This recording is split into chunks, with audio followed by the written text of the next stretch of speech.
Big breaking updates from Manchester United. Michael Carrick delivers fresh team news ahead of Everton. Mason Greenwood gets a new manager twist. And there's major controversy involving Sir Jim Ratcliffe and the FA. Plus a shocking Old Trafford claim you won't believe. Make sure you hit that subscribe button and turn on notifications so you never miss the latest Man Utd news, transfer drama and exclusive updates. Michael Carrick gives Manchester United team news versus Everton as one injured star close to return. Michael Carrick has provided the Man Utd team news ahead of Monday's game against Everton in the Premier League. Michael Carrick has confirmed Mason Mount is getting closer to a return to the Manchester United squad ahead of the clash with Everton on Monday night, but Matthijs de Ligt remains sidelined with a back injury. Mount was last named in a matchday squad against Arsenal at the Emirates in January. The midfielder picked up a knock in training during the preparation to face Fulham and has been absent since. Carrick's options could be strengthened by Mount's return from injury when United make the trip to the Hill Dickinson Stadium on Monday. However, de Ligt continues to be unavailable as he recovers from a back injury that saw him last play against Crystal Palace on November 30th. Patrick Dorgu is the only other United absentee due to injury. The Denmark international picked up a hamstring injury against Arsenal and spent last weekend in Dubai to recharge. When asked to provide a team news update, Carrick said, "Mason is getting closer. We have been patient with him. We don't want to push anything. We want him back and fit. He is getting closer, which is good for us. Matt de Ligt is working towards it. He is a bit behind Mason. Mount put together a run of 14 games between September and December without picking up an injury. The 27-year-old scored in wins against Sunderland, Crystal Palace and Wolves. Ruben Amorim initially suggested de Ligt's absence would be short-term, but the Dutchman has been unavailable for over 3 months now. De Ligt was the only United player to have played every minute of the Premier League campaign until he suffered an injury to his back. Carrick has the opportunity to return to winning ways against Everton after drawing against West Ham. There is a lot that goes into a game. David Moyes' games are hard to play against. He is such a good manager, and knowing what it takes to have success in this league, said Carrick. It is a new challenge for us. It is going to take a lot going away, new stadium, but historically always been tough, one of the toughest I've played away from home and trying to be the best way we can. We have got a good base and foundation and spirit. We will have to draw on all of that Monday night. Speaking about the West Ham draw, Carrick said we have got to be balanced in terms of not getting carried away if we win games or don't come away with the 3 points. Games are tough in this league and a lot of the performance and the control and how we went about this game. Scoring a late goal is a big positive. It is an important point for us. Of course we wanted to win the game, but it is not all negative. Everton are 8th in the Premier League, but the Toffees have won just 4 games at home this season. Man Utd news, Mason Greenwood gets new manager as Michael Carrick surprises players. Here is the latest Manchester United news ahead of their upcoming trip to Everton. Following an extended break, Manchester United will resume their Premier League campaign against Everton on Monday evening. Their Champions League qualification destiny remains in their own control, with Michael Carrick guiding the squad into 4th position with a dozen matches left to play. Outcomes between now and May well influence whether Carrick continues as manager past this term. The former United midfielder assumed caretaker duties following Ruben Amorim's dismissal, but has been building his argument for a prolonged tenure.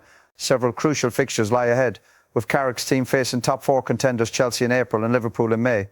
They'll be eager to accumulate points beforehand, recognising that European qualification can prove instrumental in attracting elite summer recruits. Meanwhile, one of United's ex-players finds himself amid significant transition. Here are the latest updates from around Old Trafford. Greenwood gets new manager. Former Manchester United striker Mason Greenwood as a new manager at Marseille. Habib Bey has assumed control at the Stade Velodrome after a period managing Rennes. Bey takes over from Roberto De Zerbi, who left following a 5-0 thrashing at Paris Saint-Germain. Sporting director Mehdi Benata had also looked set to leave before his departure was cancelled, in time for him to greet the incoming manager. The choice of Habib Bey as OM's new coach is fully in line with our desire to recruit a coach with the leadership skills needed to take charge of a team that obviously needs to be remotivated. After a difficult period on the pitch, Benatia said, "From our very first discussions, he struck me as extremely committed and totally focused on the future, with clear objectives for everyone to quickly get back to winning ways, aim for a place on the League One podium and try to win the Coupe de France to give the people of Marseille a trophy." Greenwood signed for Marseille from United shortly after De Zerbi's arrival in 2024 and bagged 21 league goals during his debut campaign. He's currently on 14 this season, leading the League One scoring charts at the time of writing. Carrick surprises players. Manchester United under-18s welcome Michael Carrick and assistant Travis Binion to watch their 4-1 FA Youth Cup victory over Oxford United, securing their place in the quarter-finals. Yet manager Darren Fletcher revealed that he kept their presence quiet from his squad until after the final whistle. "I'm not sure if they're aware of it, to be honest," Fletcher told Mew TV. "I didn't want to draw their attention to it and add more pressure, so ultimately it's just great that they were there. Whether the players were aware of it, I'm not sure. We just stayed in our own little bubble, and I didn't want to allude to the fact that the first team manager was there and the staff were there.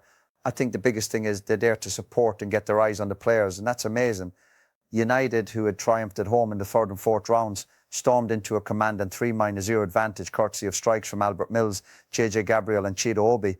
Josh Holton reduced the deficit for Oxford before Noah Adjei sealed the victory. Michael Carrick's coaches boost his Man Utd job chances as unseen work revealed. Michael Carrick is said to be the favourite to become Manchester United's next permanent head coach, with his coaching staff's work proving key to his prospects. Jonathan Woodgate and Steve Holland have played a key role in helping Michael Carrick emerge as the frontrunner to become Manchester United's next permanent head coach. Carrick is now reportedly leading the race for the position according to the I-Paper and is as strong a contender as any other candidate, having made a positive impression since stepping in to replace Ruben Amorim.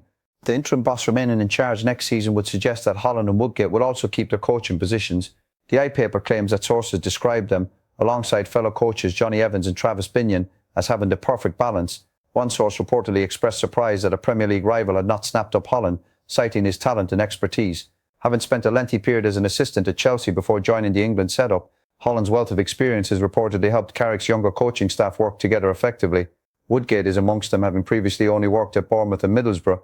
Notably, his decision to learn Spanish during his playing days at Real Madrid has reputedly proved invaluable. The former England international's tactical knowledge is said to have caught some off guard. As an ex-defender, his one-on-one work with Aidan Heaven and Lenny Yoro has also drawn attention. Carrick has discussed his coaching team extensively with the BBC. He said there's a really strong group and it feels like we've been together a long time, but we didn't all know each other.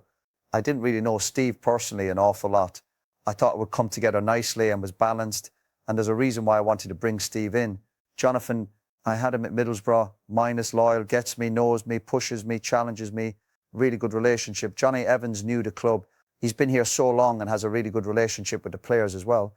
Loves coaching, loves helping, cares a lot. And then with Travis, the club needs the academy. It's a massive part of this football club. I think there's a really good balance with the responsibility of the academy, young players, and then Jonathan and Johnny being two of the best centre-backs you could come across in the last 20, 25 years to pass their information on. Steve, with his experience in so many ways, Chelsea with change of managers and different styles of managers and top players, and England, all the staff are able to cope being around the environment. And I think that's so important. Carrick is adamant that they are not yes men, adding, I can't be right the whole time, it's impossible. That's why we've got a group of 6 in our office. We've all got strong opinions, but I think we all filter it, and it's important that we have a connection and understanding of what direction we want to go in. We have to push each other, for sure. FA called out over Sir Jim Ratcliffe punishment as immigration row rumbles on. Sir Jim Ratcliffe received widespread criticism earlier this month when he suggested that the UK had been colonised by immigrants in a damning interview, but dodged any significant punishment for his words. Kick It Out have said that they are disappointed that the FA have failed to hand Sir Jim Ratcliffe a stronger punishment for his recent comments on immigration. The Ineos chief and Manchester United owner received major backlash for the comments he made in a Sky News interview earlier this month, in which he opined that the UK has been colonised by immigrants. In that interview, he said, you can't have an economy with 9 million people on benefits and huge levels of immigrants coming in. I mean, the UK has been colonised, it's costing too much money. The UK has been colonised by immigrants, really, hasn't it? I mean, the population of the UK was 58 million in 2020, now it's 70 million. That's 12 million people. While Ratcliffe soon after apologised if his choice of language has offended some people in the UK and Europe, the FA were forced to look into matters to see if the 73-year-old had broken any football rules.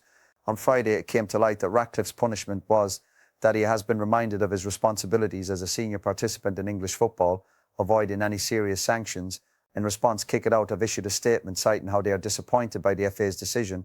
Take a Text, the organisation which is dedicated to tackling discrimination and promoting equality in football, wrote, Kick It Out is disappointed that Sir Jim Ratcliffe has not been given a stronger sanction for bringing the game into disrepute. When speaking in any capacity, he is still a representative and co-owner of Manchester United, which has a global following. Unprompted, he brought the club into a TV interview where he was inaccurate with the facts and divisive with his language. At a time when various forces are seeking to divide society, football must stand united. We urge those in leadership positions to be mindful of the responsibility they carry. It comes as interim United head coach Michael Carrick also discussed Ratcliffe's comments with the media for the first time on Friday. He said, Sir Jim has made a statement and then the club's made a statement on the back of it, so for me to add to that is not my place. What I can say is I've been around this club many, many years. We always make a huge impact globally. We're really proud of the environment and the culture that we've got at the club, and equality and diversity and respect for each other is something that we look to carry through every day. Man Utd star claims Old Trafford flop could easily have been best in the world. Diogo Dalot has suggested that Anthony Martial could have been the best player in the world had he wanted to reach such levels despite the Manchester United forward's inconsistent spell at Old Trafford. Diogo Dalot claimed that former Manchester United teammate Anthony Martial could have been the best player in the world if he wanted, despite his mixed spell at Old Trafford. The Frenchman spent 9 years at the Premier League giants, signing as the most expensive teenager in history when Louis van Gaal was at the helm. He had some stellar moments, including a debut goal against Liverpool. Equally, he endured lengthy periods whereby he struggled for form and goals eluded him. On only one occasion did he surpass the 20-goal barrier, but Dalot, who often found himself opposing Martial in training, believes he could have been one of the world's best. He made the comments which stunned Rio Ferdinand when asked to provide his dream five-a-side team, which featured Martial in attack alongside Cristiano Ronaldo. The Portuguese defender said it would be Chris Ronaldo, and I'm going to put one more up front. I'm going to say Martial. Ferdinand responded, Martial, I did not expect that. I know he's got huge talent, but I didn't bundle. Why Martial? Dalot then explained, I'm going to say it because I'm going to combine what obviously he could do in games, but in training, and I played a lot against him, so it was really, really tough to play. And he was one of those that if he had obviously a bit more consistency, sometimes he would disconnect a little bit from everything, but if he wanted, he could be the best player in the world, easily. He had a tenure for it. In training, he could do things that you'd say to stop training. You know, those moments where you say, you want to blow the whistle and say, okay, let's go inside. And I had a few. I remember Juan Mata also had those things of quality. Ferdinand revealed that United's interim boss, Michael Carrick, waxed lyrical about Martial when he signed. He said, you know, Carrick said to me when he first signed that Martial could win the Ballon d'Or. The Frenchman's struggles did see him loaned out to Sevilla, where his difficulties in front of goal continued. He left United in 2024 once his deal expired and moved to Greece with AEK Athens, but he would only last a year before moving on to join Mexican outfit Monterrey. Thanks for watching. Make sure to subscribe to Man Utd Echo for all the latest news and match action.